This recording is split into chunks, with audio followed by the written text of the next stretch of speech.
Welcome to Boots on the Ground podcast, the podcast where we break down Infor Cloud Suite Industrial and how it's powering manufacturing companies. In every episode, we will explore how ERP transforms operations, streamlines production, and drives real results in the manufacturing world. Whether you're running a plant, leading IT, or just trying to make sense of digital transformation, this is where tech meets torque. Let's get into it. All right, Brandon. Good morning. Hi, morning, Rob. How are you? Oh, I am good. We are here with our second episode of Boots on the Ground podcast.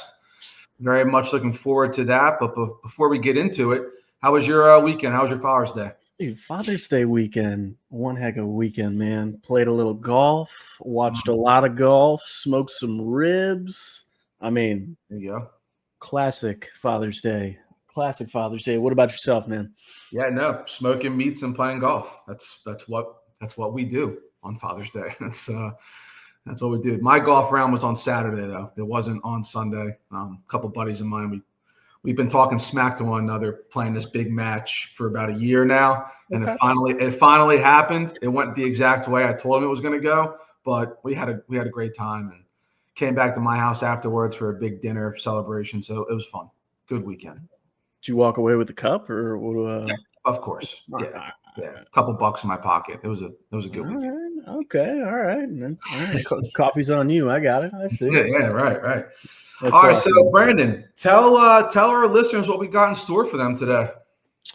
Oh man, Rob, I think today's going to be a really good one. We got a really good episode with two awesome guests. We'll get into that in a minute, but we're going to talk about some identifying warning signs that your legacy ERP or outdated tools are quietly eroding your business performance at your organization. Some topics we're going to hit are productivity gaps, compliance and risk, lack of modern integration, that's a big one, and cost of delaying that change. Awesome. I believe the perspectives from our two guests today, not one, but two, will really shed some light on these areas. So without further ado, let's introduce them, get them on in here.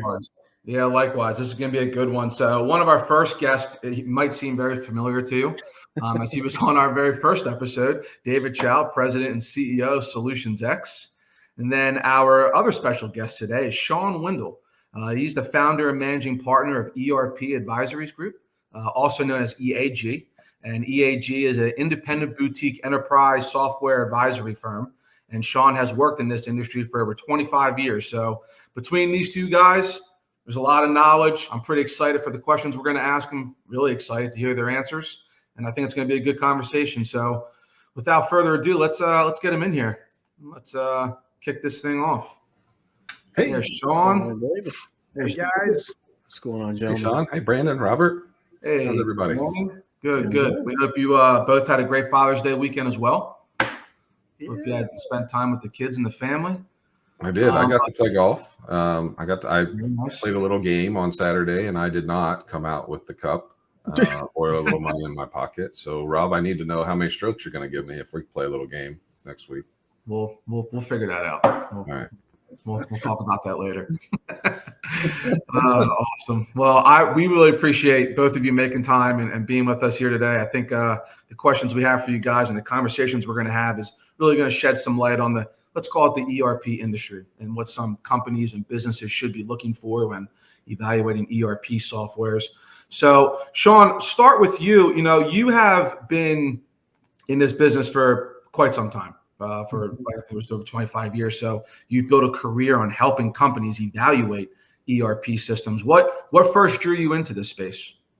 No, first off, I got to tell you, I really appreciate being able to spend some time with you guys, and I love the conversation. And when it comes to ERP, I love it when it's like not serious because stuff is so hard. And so, really looking forward to get into it with you guys here for sure. And thanks again for having me.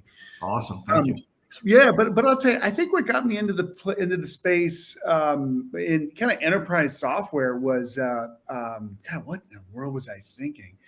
I think I wanted to help. I loved accounting and business, and I really enjoyed systems. The time I got out of school, a lot of people were getting into consulting, and a good friend of mine was also, and I was like, that sounds like something good to do, and kind of just stumbled into it.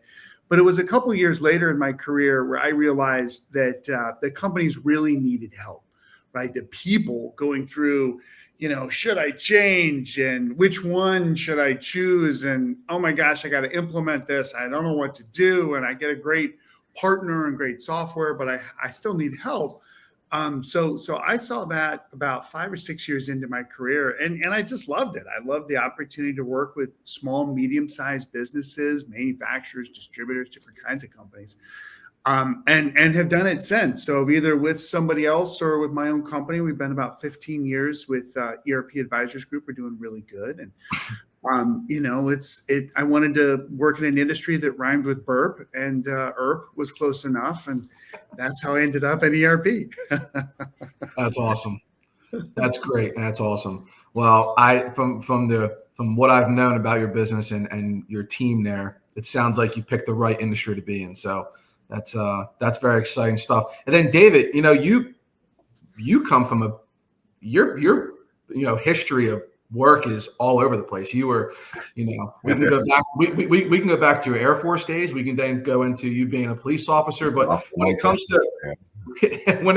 to this space, the ERP manufacturing space, I mean, you started just working in a shop, right? Actually, it started as I was an engineer, so a design engineer for a sign company, and started as a drafter, turned into an engineer, and then became a business owner in the sign industry. Actually, about 20 miles from where you're sitting right now, Rob. I was down in Bradenton, Florida when it happened, and then I got called back to the first manufacturing company in Ohio to run an install division for them. So I was in construction as part of that manufacturing space, and then moved back to manufacturing. Implemented Cloud Suite Industrial, at the time it was called Sightline, from Infor and another partner, and really similar to what Shawn said. I found out that I could actually help people. So my wife at the time was a teacher, and teaching was a thing, and teaching people, how to help their business by implementing an ERP system. I did it at my own business, and I thought this was kind of cool. So like Shawn said, I don't know what I was thinking, but now I do ERP implementations, but very excited with the team that we built at SolutionsX as well, and how we are able to help people improve their business and make decisions more quickly is primarily how we do that, right? So we give them the information that they need to be able to make decisions quickly, and we all know that speed helps in all aspects of business, actually. So, but yeah, pretty diverse background there. HVAC, we left that part out. I did some HVAC installs and that kind of stuff too. There's a couple other things. Bartender, bowling alley mechanic. There's all kinds of craziness, but I think I've settled down. I think I'm just going to stay here. So yeah, I think you made a great choice too, because I know Brandon and I can speak for we're pretty lucky that you landed here, because now you've given us this platform and opportunity, and I think our customers would say the same thing. So awesome. Good stuff. Thanks. Good stuff. So Shawn, what's the biggest misconception companies have when starting an ERP evaluation? Well, the biggest thing is it does take a good amount of effort, right? Like the amount of time that a company, that each individual that's related to the project has to put into it, it's not small, right? I mean, I'm like a frank talker. This is why I was excited to meet with you guys, because we kind of cut through and boom, these are the things you need to be concerned about for sure, right? The more you know, the more likely you are to be a success. That's what we all want at the end of the day. But if you think about this, and I've heard different analogies, I bet maybe David, you've got some too. I would love to hear what you think. But when you think about putting in an ERP, you're almost like in an airplane and you're flying, right? You're zooming along. You've got growth going on. You're hiring people. You're getting new machinery. You're getting new space, new warehouses, distribution centers, like you're building as an organization, and then wham, you put in a brand new system, right? I've heard the analogy of it's like being in an airplane and you're replacing the engine while it's flying. It's kind of true, right? Because you're running your business, all the way through, and then one day you flip a switch and you go into the next ERP or the next application. but it's okay, right? Like once you know that that's the case, then you can plan for it. So we've had clients that have done some super crazy stuff. Like we had one client that was like, that's it, we're actually just going to land the plane for a month. I literally had a client that just said, I'm shutting everything down, and we're going to get everybody into the new system. We're going to get it done super fast, and then bring it back up and go, all the way to a kind of a slow burn where it happens over time, and you kind of take little pieces out. But usually what happens is clients, after say 6 to 9 months, maybe it's 12 months, could be longer if it's a bigger client, they're working on the project and they're getting everything kind of settled in, and they're working on their data migration. That's another big misconception. They're working on their integrations. They're working on getting the application set up and tested and coded, right? You guys are working on the development side of it and doing testing with the teams, and going through and getting all the final training, and then okay, we're ready to go, and you do a long weekend, and then you switch over. So it's all super doable. But I don't know, David, what do you think on that question? It's a great question. So look, I'll go to the airplane one, but just the planes, trains, and automobiles, I'll go down to the train. I think changing the locomotive out, while you've got your business running, it's on the rails and it's moved in the right direction, but you need a bigger, stronger, faster locomotive. And rather than stopping and switching them out, we'll just build a parallel track through the ERP implementation. And then at that weekend that you're talking about, that long weekend, we've prepped everything. I guess maybe if we go a little bit further, we have to take some of the team members off of the running train by a helicopter and put them over on the other track for a minute, and bring them back. And, so because they have a job to do. I think that's the biggest misconception, I think, Rob, from my perspective anyway, is that people realize or don't that it's a ton of work. And if they have time to do it, they probably aren't being as effective at their day job, because if you're actually being really good at your day job and busy, you're going to have to make time for an ERP implementation, or bring in some special people, bring in maybe some staff augmentation for your day job, so that you can have the right people participating. So I think the amount of effort probably could be a misconception. But anyway, I like the train thing and changing out the locomotive to something stronger, faster, and doing that in a cutover weekend, I think is a pretty good analogy for that. I think, but also, Rob, were you asking about starting an ERP evaluation itself? Not just the whole implementation, but what about an evaluation where you're going to be looking at, I don't know how many you bring in typically, Shawn, to a particular, project that you're doing. If it's 3, 4, where do you start? If you're doing the ERP or the RFP process, what do people miss, or what do they misunderstand about the evaluation process right before you select the software you're going to go? Great question. And my firm, we started off with doing a lot of helping clients figure out what they need to do, should they switch or not, and then go through a selection process and work with a firm like yours and with Cloud Suite Industrial and others. We work with everybody. Sure. We're independent objective. You guys know that. We've already been through that we're still good. Yeah. And then we usually stick around on the implementation, and we do client-side services. So we plug in, let staff aug, but a little more specific around ERP and all that stuff. But going through the selection process, we try to keep the list as short as possible, because we don't want to have, lots of vendors in there, because, for the people who are listening to this, right, this is a tough process. The three of us, we are 4 of us, we just do this day in and day out. Like we eat, breathe, and sleep ERP. So it all makes sense to us. And we're like, okay, here's the type of client, and it's aerospace and design or defense, or it's all kind. We work with all kinds of industries, right? So okay, this is the type of client it is in the industry. Here's what they need, and then here's the playbook. Start that sales process. Get the requirements, set up the demonstrations, boom, boom, bam, sign them up, boom, we're ready to go, right? For us, it's a very obvious process. We do it day in and day out. But hopefully, to your comment earlier too, David, our clients aren't doing this day in and day out. They're getting into an app, we used to say, more than 10 years, but anymore things are changing that, around that 10-year mark is our goal. But we had clients that have to change after, 4 or 5 years because they've grown or their business is just totally different than what they used to do. And they're doing something like completely different. They need field service automation. They need CRM, or they need some kind of, module that people don't have in their current system that they bought. CSI does, by the way. Now you're not plugging. Plug. There you go. The guys didn't pay me for that. I swear to goodness. I'll send you the $20. Don't worry about it. Man. That's right. Maybe I need the help on the golf game. Actually, that's what I would take from you.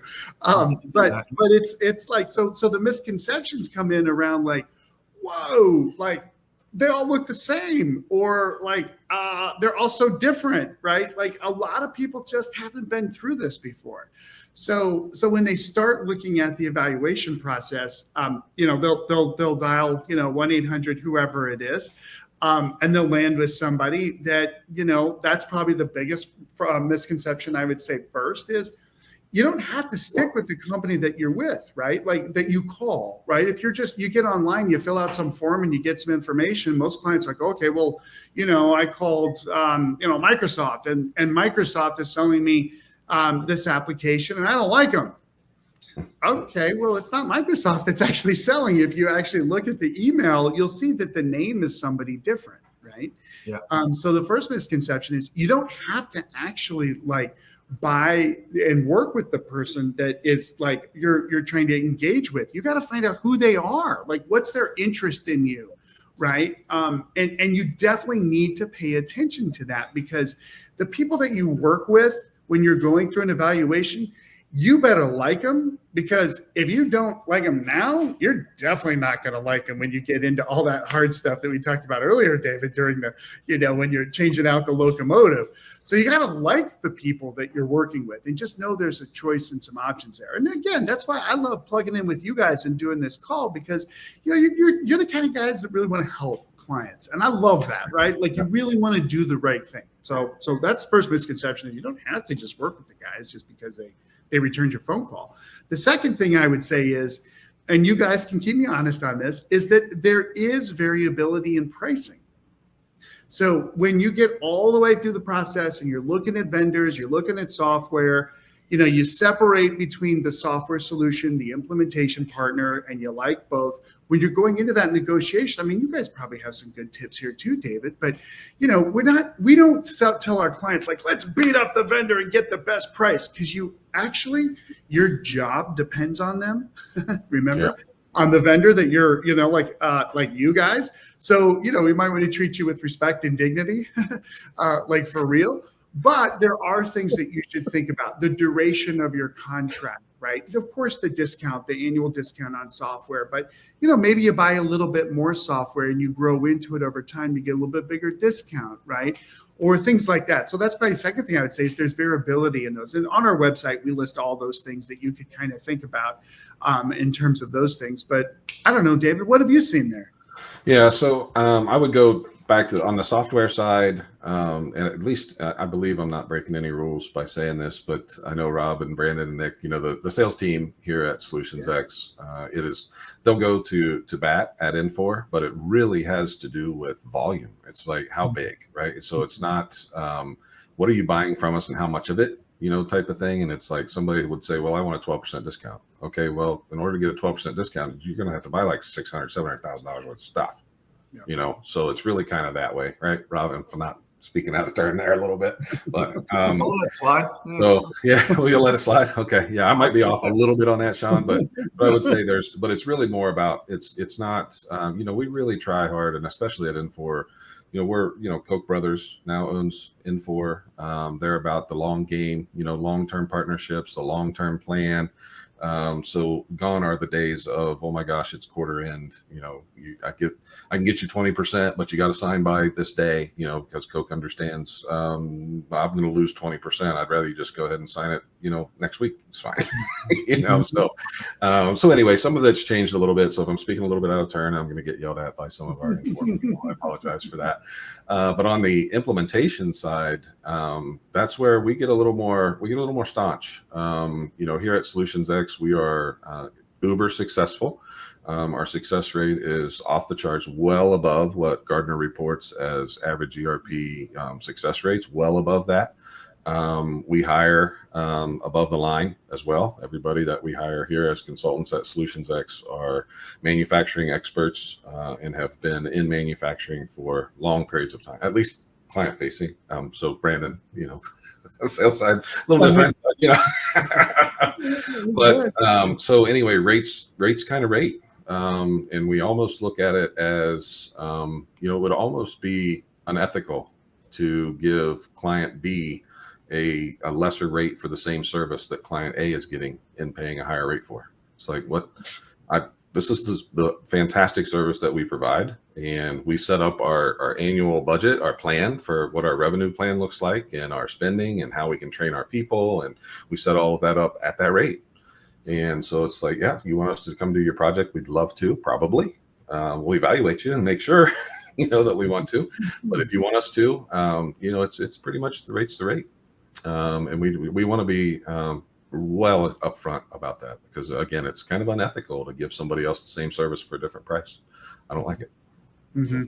Yeah. And to go back to a couple things, what was that? Yeah, hopefully that helps. I don't know. That was fantastic. And I'll just make one comment on something you mentioned, Shawn, about one of the misconceptions companies, at least what I see out there in the trenches, meeting with companies is, a lot of them, if they're not working with a firm like yours, or they've never talked to a company like SolutionsX, and they're just getting into the ERP game, they don't really realize that, hey, you guys should probably sit down first, figure out your business processes, figure out where you are today, have a goal of where you want to be.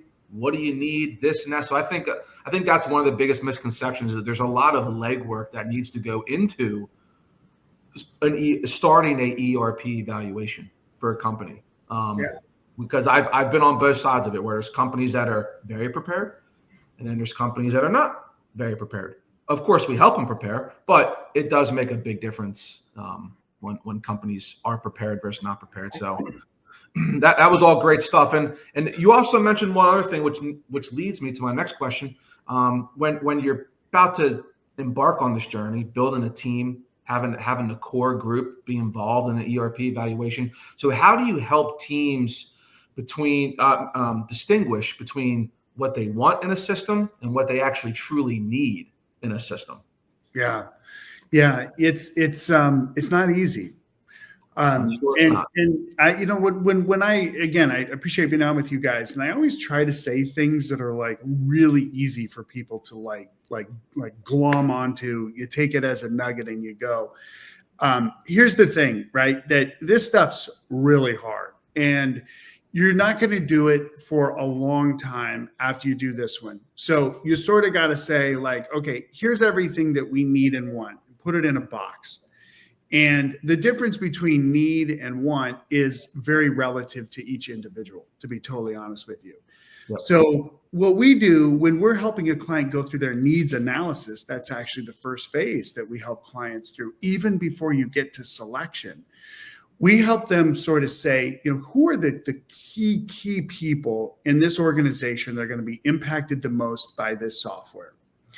And you find out who that is, right? Sometimes clients just need new financials, right? Sometimes they need financials and everything else from, sales, service, inventory management, sort of supply chain purchasing into manufacturing, quality, distribution, like the whole thing. If you're a manufacturer, distribution's different. You might need some CPQ, some configure price quote up front or whatever it is. Like all those people that are impacted, find one person from each of those areas that, maybe isn't the lead person necessarily, but really knows that area super well.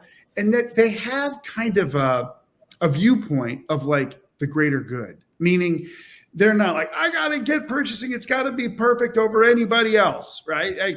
Yeah, we're going to get you purchasing. We got you. We're going to automate the heck out of your stuff. And we're going to, OCR and do some electronic routing. I swear to goodness. But that purchasing person, if they can say, look, this is what I absolutely need. I got tons of paperwork and we got to automate this and this has to happen. Like it has to happen.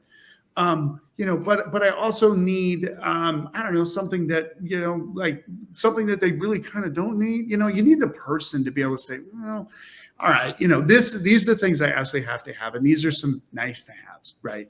Because the most important thing, this is one of those nuggets I would drop in, is minimum viable product. In our view, if a client gets beyond a certain amount of scope, what happens is, I'm just going to say this, people's chances of getting fired for projects taking longer and going over budget goes up. And I don't want that. I hate that stuff. I don't like it. We don't have it happen. I think you guys are the same. Like, you'll go to bat for your clients. We do the same thing, right? So I love talking to you guys. Yep. What happens is when, I need this, I need this, I need this, and I need this, and I need this. Okay, cool. Would you be willing to pay for that out of your pocket? Do you need it that much? Boom. That's an easy thing to ask, especially when we start talking about that phrase that is like this dirty, dark little secret in ERP, customization. Customize, right? We don't say the word. It's keyword. That's right. You're going to have to bleep that out later, I think. Sorry, that guys go off. But it is true that when you select a product, guaranteed. We've had over 600 projects just in the last 15 years. I've worked with Fortune 50 companies before that. I've worked with enterprise software vendors. Like, man, I've been around the block a billion times on this stuff. And your new system will do at least 5 times more than your old system. I don't care what your old system is. I don't care what your new system is. And if you look at something like CloudSuite Industrial, it's been around for a long time. That's it. The depth of functionality is it's like deeper than like the Earth's crust. I think it goes to like different planets. There's so much stuff in there you're not going to use for a while, but there's so many things in there. So if you can get into the product, right? Do the big move. I think about it like a house move. Like, okay, we're going to move from here to there. And you got to pull all your furniture out. You got to clean the old house because you're going to sell it. And, oh, God, what is that, skeleton in the closet? We weren't expecting that. You got to get through your data migration. You got to get your item masters. You got to get your pricing and everything set up when you go into the new system. It's so much work, right? It's so much work to learn the new application. And then even if you just went live with just something out of the box, like I said, 5 times better. Now, again, there are times though where clients are like, oh my God, I gotta have this. Okay, fine. And you'd be willing to pay for it out of your own pocket if you had to? I do. Okay, fine, right? You scope those in up front. We know what they are, right? Called customizations, whatever you want to call them, gaps. And just try to reduce those as much as you can for phase 1, right? Do a minimum viable product, phase 1 go live. Try to keep it as short as you can, frankly, because a lot of stuff comes up during your project, like, hey, we're going to go buy another company, or your key person gets sick and has to leave. I mean, we've seen everything you can imagine, like everything. Like the kid wins a big sporting thing and has to go to the championship during go live weekend, and the parents like, I'm going to take my kid because even though I've been working on the project, like I love my kid, right? And we can't move the date. You're like, oh God, what are we going to do? We'll figure it out. So keep it short, keep the implementation short. Focus on your minimum viable products, the needs, the not just the night. Don't do the nice to haves if you don't have to. If you got to do a couple of them, fine. I'm ranting here, but the bottom line is that you really got to be judicial. And like we've talked about this. We've never actually done it, but shirts that say no customization, or you got to talk to the boss on the back. You got to think about it that way for sure. But that's too much information. That's a good one. No, I like it. We very much the same way. It's make sure that you can, do your job. You need to make sure that after the initial go live that you can do everything about your job. You need to be able to do what you were doing before. You have to be able to build product, ship product, invoice product, post cash. You got to be able to do that stuff, right? You got to be able to buy stuff. If you can do all that stuff, minimum viable, couldn't agree more. I would just add a caution to any listeners out there. Don't let phase 2 become phase never. Because some of the best ROI that you're going to get on this 5 times the the capabilities, piece is that you have to continue your digital transformation and make sure that you're leveraging a lot of the new functionality that you didn't have in your old system. But I agree wholeheartedly, Shawn. Let's get this thing live. Let's get out there and get that initial win, get people in the system. Just caution. Don't allow it to become a phase never, because you'll lose out on the ROI if you do that extra stuff in a phase never. David, and Robert and Brandon, I mean, we're like in the biz, guys. Like, why does that happen? Why does, phase never happen in your experience? Like, are they tired or they don't have the money? But like, why does it really not happen? If I can ask you guys. I think usually from my experience so far anyway, it usually phase never happens with customers that kind of underestimated the amount of effort it was going to take in the first place to do it. And then they got tired because their people worked hard. There's no doubt, you work hard during an ERP implementation. And if you were already half expecting that it was going to be a little bit of a challenge, but it ended up being more of a challenge, I think that they're like, I want to take a break. It's like your high school kid, graduating high school, and hey, I want to have an off year before I go to college. I'm like, I don't think you should do that. So I think a lot of it's that. Rarely do they run out of money. Primarily because we've stayed in the budget. That they knew, they've known the budget since they signed on the dotted line. If we stay in that budget, it's not the money that's really the problem. So I think they get tired. And then also, we've kind of pushed this into Brandon's world here at SolutionsX in the customer success area. So Brandon's our customer success manager, inside sales guy, if you will. I hesitate to call him that because while he has a quota, we never talk about it, right? It's always about customer success and what are we doing to continue to provide value to our customer base. And that's part of it. Brandon, one of the things that Brandon has to do, boy, I'm really getting into the weeds, boys. You're not going to get through this script, I don't think. I mean, Shawn and I talk too much. but one of the things for sure that I think, and everybody should do this, whether you're a SolutionsX customer or somebody else's, if you use, an ERP select, whatever you're doing, if you're doing an ERP project, you should probably do this. And that is, if you identified it as one of the reasons that you selected this software, right? But to Shawn's point, it's not a minimum viable product. It's not a must-have. It sure is a nice-to-have type thing. It's Brandon's job to remind the team at the end of that initial go live. It's Brandon's job to say, okay, guys, now we're live, and we have these other awesome things that you guys wanted in the system. So let's get to scoping, let's get that moving. So Brandon can push. And we found that just talk about skeletons in closets, just open the kimono all the way and say that we found that out because people, we went away from go live. We do a great job of enabling the customer. And so, you talk with them some in the first month, you talk with them a little bit less in month 2 and 3. And then the next thing you know, you haven't heard from them in a while because everything's great, and then you lose touch, right? And if you lose touch, you're stopping the provision of value to the client. So that's really why we started our customer success program in the first place, to make sure that we don't lose touch with those customers after that initial go live. And it's not to go get the money. It's to go make sure that they have value out of the product, right? We want the Infor Cloud Suite Industrial ecosystem to just get extremely large. And in order to do that, you have to have happy customers that are getting a lot of value out of the software. So, and that's our goal at SolutionsX. That's what we want to do. Sorry, that's pitch. I apologize. I'll jump in for just a quick thing there. So going back a little bit, I think, the phase 2 stuff, a lot of it is procrastination and lack of appetite. They just went through a full implementation. They just don't have the appetite for almost another implementation of these phase 2 products. And they already own it. So that's great. They don't have to shell out for more licenses, more everything. But they do, there is the services involved, but it's not that much. They already own it. But then, it's the procrastination. It's, I'll do that tomorrow type thing. We're all guilty of that, I'm sure. But, it's the reminder of that. And we'll get to that next quarter. We'll get to that next year. We'll get to that. We'll get to that. We'll get to that. And then you're 2 years, 3 years down the road, and they go, what are we doing for this? We don't have that. What is that? And then they go and they reach out and they're looking at buying a new software. Well, they already own it, right? And then, you own this. So we need to come back. And that's what we're looking to do. We're re-engaging and we're saying, hey, all right, we put this off. We have to be better. I know it's a conversation we don't want to have, but we got to have it.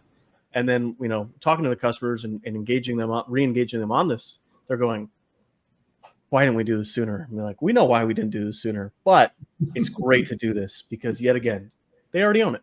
This isn't an upsell. This isn't anything like that. David mentioned a quota and how I'm inside sales. I'm really not. It's not a thing. This isn't a revenue generating thing. This is to get people using the system better because we do not want a turn and burn on an ERP in 3 to 5 years. We want them running Sightline for 20 years or longer because there's, like you said, Sightline goes deeper than the Earth's crust. There is so much to it that, there's a phase 2, 3, 4, 5, so it's, but like I said, lack of appetite and procrastination. So we're kind of hammering down on that. And like David said as well, anybody who's using Sightline or not Sightline or whoever, there's plenty to your ERP. So re-engaging and reevaluating to use the products that you already own. Well worth it. So, but I'll leave it at that. There's my 2 minutes off the soapbox. So, but that'll lead me into my next question. What's your top 3 criteria that you recommend companies prioritize during their evaluation? Let's see. There's, if I may, I would extend it to 6. Actually, there's a little one over here. This is good. All right. So, and these aren't in any particular order, but they usually should go this way. Okay. So that's important. Feature function, like you got to make sure that the app does what you need, right? You just got to do that. Like that's like buying anything like a car and you need whatever, right? Most cars come with everything these days, but like if you need a lot of space, you don't go get like a convertible, right? And like a 2-seater. So you got to make sure the app does what you need. The second thing is you got to make sure that the implementation partner is solid, right? Like you guys. And really, is that even more important than the first one? I mean, I think most implementation partners we work with would say yes. But guys, as we've worked with many clients, they're like, okay, we're going to go get, I shouldn't name any names, but let's just say, open source software, ERP.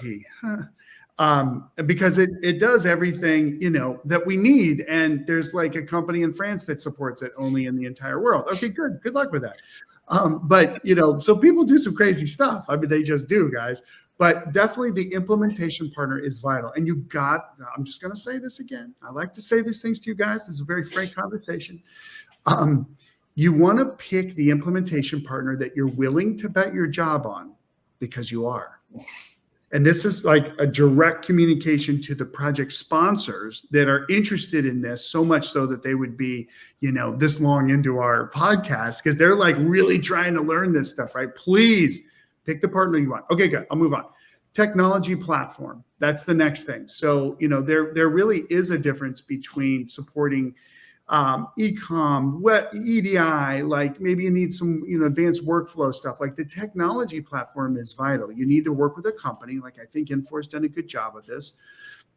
We actually talked to the CTO from Infor about this, that the investment that's going into this product is billions. I shouldn't say billions, but it's a lot of freaking money, right? There's more products at Infor but the key one around Cloud Suite Industrial and Sightline has a very strong platform investment. And you need that because especially with the apps being in the cloud, you got to make sure that all that makes sense. That's the third one. I got to be faster. So then the fourth one is the implementation partner, the software vendor itself. You want to go with somebody who's viable. You want to go with somebody who's investing in with their R&D in the product. And now the fifth one is price. That's how we lay it out, right? And the price, there's a whole breakdown on pricing and that. Again, you can go to our site and find some things on that. There's recurring costs, there's non-recurring costs, yada, yada. The sixth one is gut feel. Do not use gut feel as your first one, please. Please don't do it. But there is a gut feel after you've done your homework, after you really understand what you're going to buy, and you're, like you said, let's do this for 10 plus years. Then you can say, man, I love those guys. Robert was awesome. He knew his stuff. They brought in David. David's like supporting this and he's bet his company and his life on this product and he's going to get me through it. Those are the kinds of things we see on the gut feel side. But go and do your homework across those criteria. Love it. Sure. Those are awesome. One thing you mentioned that's come up a few times is, picking the partner. I've talked to quite a few companies and they've looked at multiple ERPs and they go, yeah, it's great, but I can tell the person selling this, company selling this, just doesn't care about my business. They don't care. They're here to make a quick sale. They just, I know they don't care. Right. Why would I choose them? This product's awesome, but I don't want to work with them. And I go, that's sad because you're a small American manufacturer. Like that's here at SolutionsX, and this isn't a bid for SolutionsX, but we care. I know Rob and David and everybody on this team, we all want you guys to succeed. Like this is something we just truly, when I work with my customers, I'm like, I want you guys to crush it. Because this is just, look, I was in the Army. I'm a little bit of a patriot myself, but it's just, this is something that we just eat, sleep, live, and breathe. And over here, it's so sad that I'm hearing this time and time and time and time again. It's so transparent. They go, yeah, it's great, but we know these guys just don't care about us at all. Yeah. And in this day and age where we've moved so far away from the car salesman, it's sad to keep hearing it. But sorry, David, I think you were about to say something, not to throw you on the spot, but. No, we are just letting you know that, you're 40 minutes in and you've gotten through 4 of your 20 questions. So we're good. It's good stuff. Yeah, but, Brandon, I have to comment on that, right? Because we counted this up. We have thousands of people that we're connected with in ERP, and a lot of them are salespeople. And I'm almost 30 years in. I still can't believe that. Well, anyway, that's fine. It's good. I'm good with it. But as I've seen and watched people's careers, right? Like I've seen the long haul now, right? Others have seen longer. But I've seen people come in and do it and sell, and then wham, they end up doing something else, right? Like something totally different. So it's really important, I think, for your listeners to kind of, look at the seniority of people. And it's not just how old they are, right? You don't need all the gray hairs in there. I'm trying to change my light so there's less gray, I think, here. But you do need to have people that really do care. And it's not just care about their commission. And it does come through. We all are savvy. The people, again, listening to this are savvy buyers. They're informed buyers is what you guys are called listening to this. And and don't settle for the BS. You don't have to. Even if you love the product, you can find other people that can sell it. But again, we could just go on and on that because that's a big deal. Yeah, absolutely. What you got next, boys? We'll move on to compliance and audit risk here. So how do you guide companies balancing ERP costs with compliance risk? Shawn? Yeah, it's a pretty interesting question, kind of, but it's actually we have had I think we have a piece on our site about some of these things, and we get hit all the time from that. Because if you look at compliance, it's not just from a financials, right, where you've got a banker that requires an audit, right? There's ISO requirements, there's Department of Defense requirements, there's federal acquisition regulations, FAR, the DCAA, there's tons and tons and tons of requirements that are out there. Maybe what's the best way to answer this is with is interesting. We had a client recently that went through a scenario here that I think this will really stick. So our client was working in the construction industry, and they were working with customers that required very complex invoicing. They had complex invoicing requirements. And so, as we talked about earlier, our client wanted to automate as much as they could on the invoicing. And we're like, oh, you're doing all that in Excel today. And I know you think you just push a button and the invoice format you want comes out, but it's not that easy, guys, because your person, when they're putting together a spreadsheet, has to think about 10 or 20 different inputs to come up with this one document that's an output that looks easy.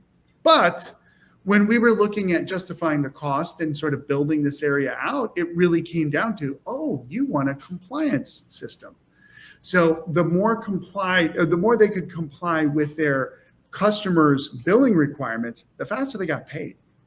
And that means a lot. And especially products businesses where you've got a lot of inventory carrying costs than that. You need the days sale outstanding to go down. You want your invoice out, you want to get paid. Even if you got 30 days, like, oh, we're lucky if we get 60 or even 90. Like, it's hard to run a business on that.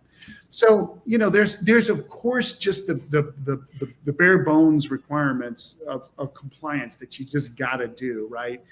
We have some clients that are in the data center industry themselves, right? And when you look at data protection, privacy, those are things that are absolutely vital that you meet. Then there's the compliance related to your business operations.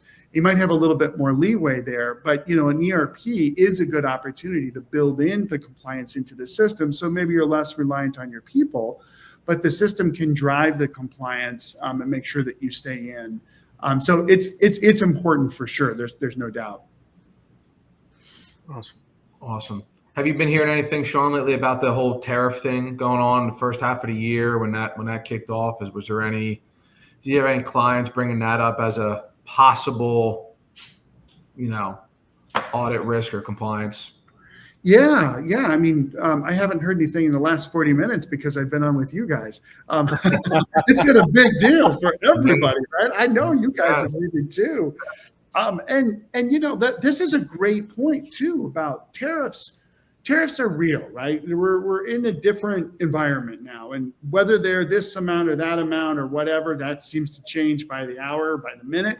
But that is part of, I think, kind of the operations going forward. And we have a lot of clients that are relying on sourcing raw material from around the world. So what does that really impact? It impacts your landed cost. Because one day it costs this much, the next day it's that day. Or there are tariffs, there are regulatory requirements that now are that are coming out that you have to meet. If you don't have a decent ERP in place, you are like hosed. Like, this is why, it's easy for guys like us talking to clients to be like, this is a no-brainer. Why are you even thinking about not getting an ERP? Like, don't do that. This is one of those reasons 425, where if you have a really good system in place and you got to go in and tweak the, shipping cost or the raw material cost or whatever, boom, it's done, right? Versus your legacy system that's in a green screen, that's in a, AS400 flat file costing system that, nobody really knows how to maintain anymore. Well, you're just going to continue to do things in spreadsheets, and that's the stuff that keeps you small.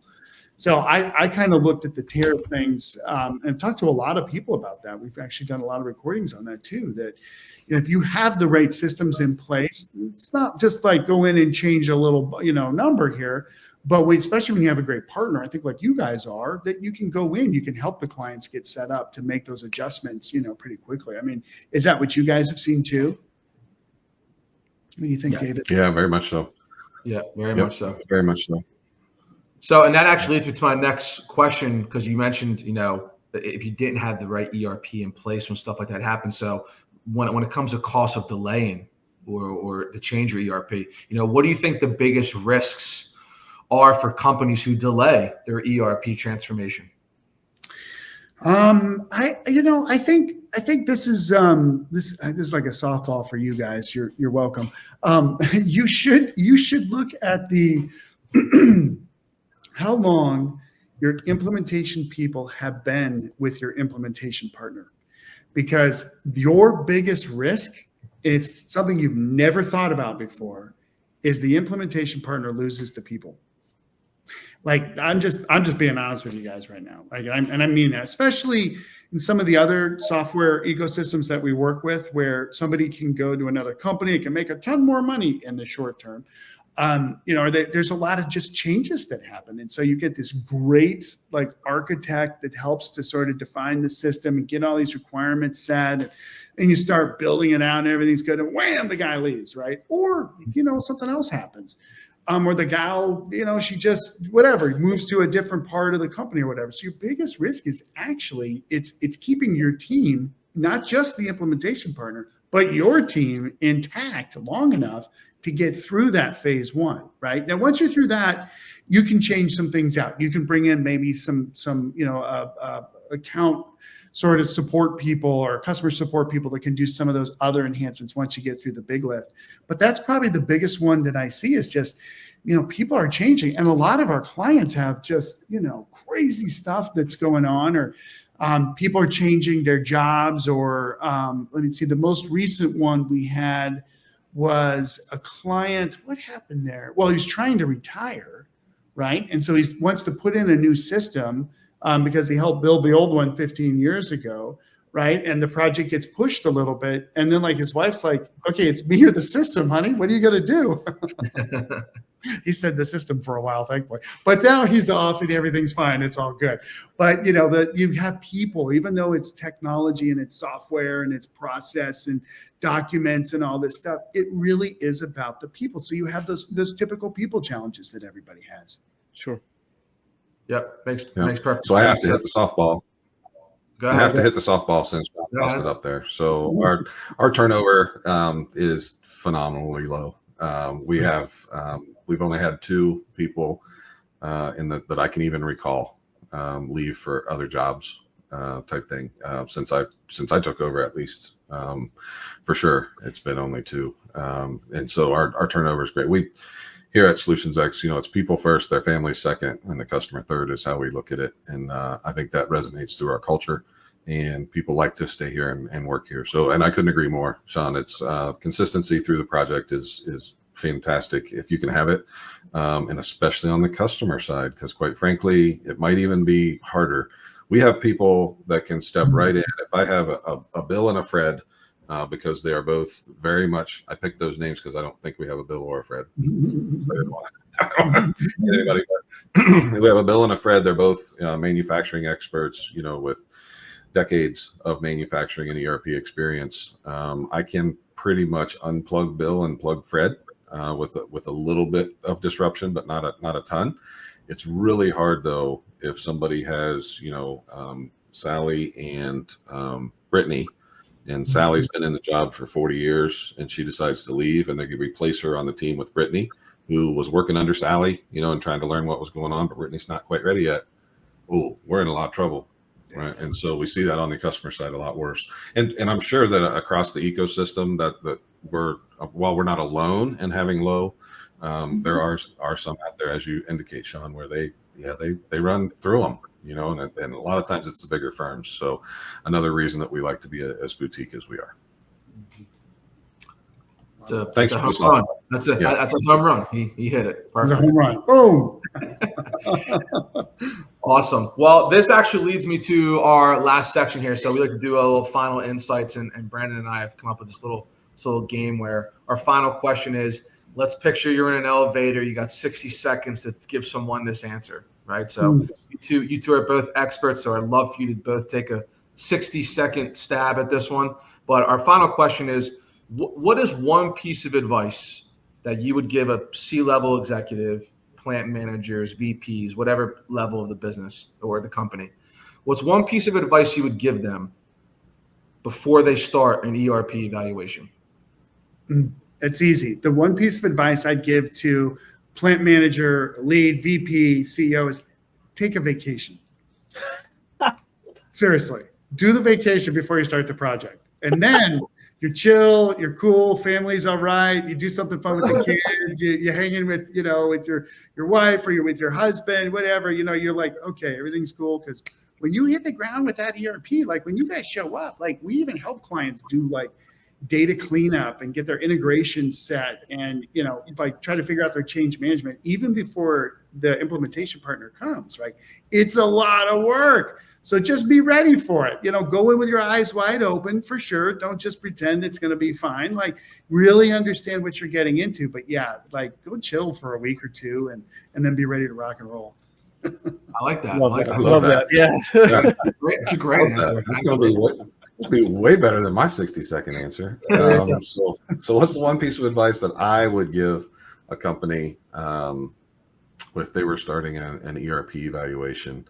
I think it would be to realize that the concentration needs to be on your business requirement and not your business process. You should expect that your business process is going to change. It should change. You're going to be using a different tool. So other tools, while the end result, of every supply chain system is a printed PO or a PDF PO, purchase order. Every system's going to do it, and how you do it in that system is going to be different than how you do it in your system today. But what's the requirement? How did you know what to put on that PO? What is the actual business requirement itself? So think about, as you go into an ERP selection, understand your requirements, not your current processes. I've had, I think I still have 20 seconds left. I stepped in it 20 years ago in my career when I went up to Canada to assist a company that was very proud of the fact that they spent 18 months fully documenting every single business process that they have. And when they said, here's your login information for that database, I said, do you have a database that says what the requirements were that drove those processes? And they said, no. And I said, well, I don't need it. They're like, we just did 18 months worth of work and you're not even going to look at it. I'm like, I don't need it. But yes, like, okay, I'll look at it. But anyway, I stepped in it on that one. But it really is true. It really is true. It's the requirement that you need. The process is going to be different. And sometimes those processes that you've been doing, we find out you didn't even need to be doing those for the past 8 years, let alone modeling it into your new software. Hey, Bill, why do you have that? Why do you print that report out? Well, I have to give it to Fred every Monday. It's sitting on Fred's desk. Hey, Fred, what do you do with that report? Oh, I don't know why I get that. I just throw it over here in a corner. What are you doing? All right. So anyway, I think I went longer than 60 seconds, Rob. Sorry. No, that's okay. That was a great answer. No, that was that was a whole great interview. Really, both of you hit it out of the park, just how Brandon and I thought you would. So we really appreciate both of you being here and sharing your knowledge and expertise, and which leads us to our ending here. So at the end of every podcast, we like to play a game which usually called Top 5, but today there's a little bit more people, more guests involved, so we're doing Top 3. And what this is we come up with a topic every episode. This week it's candy, top 3 candies. So Shawn, you are our guest. You will be number 1. David, you are also the guest. You'll be number 2 All right. in the list.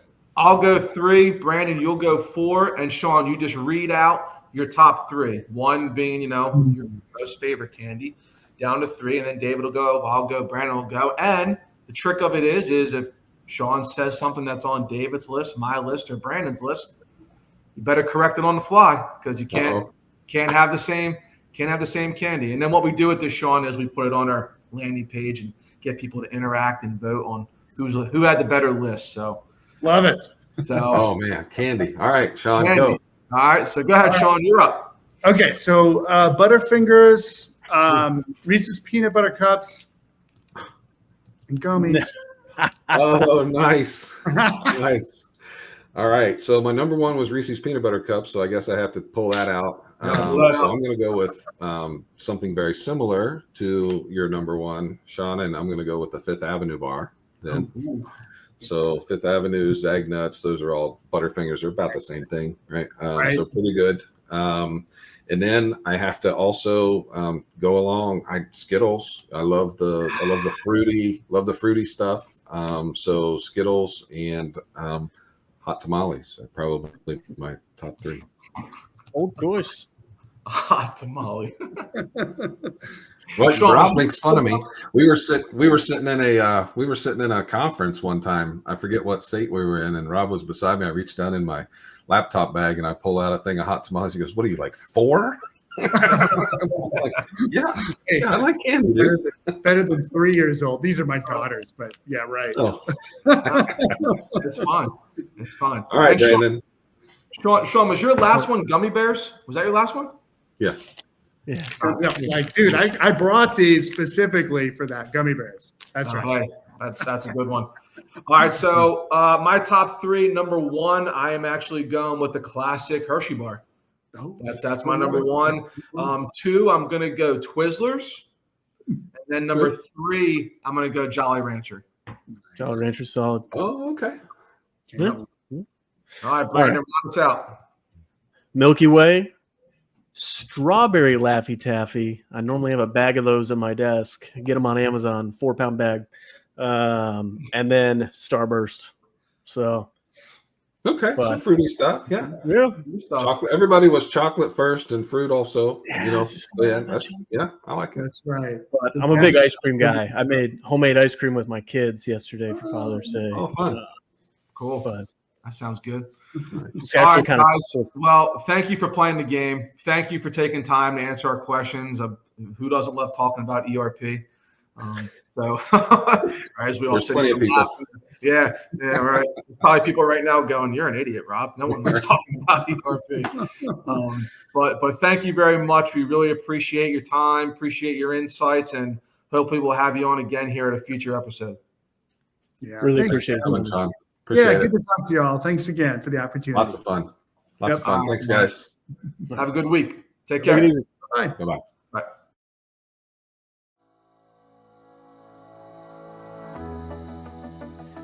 Hey, this is Brandon from Boots on the Ground Podcast. Please like and subscribe.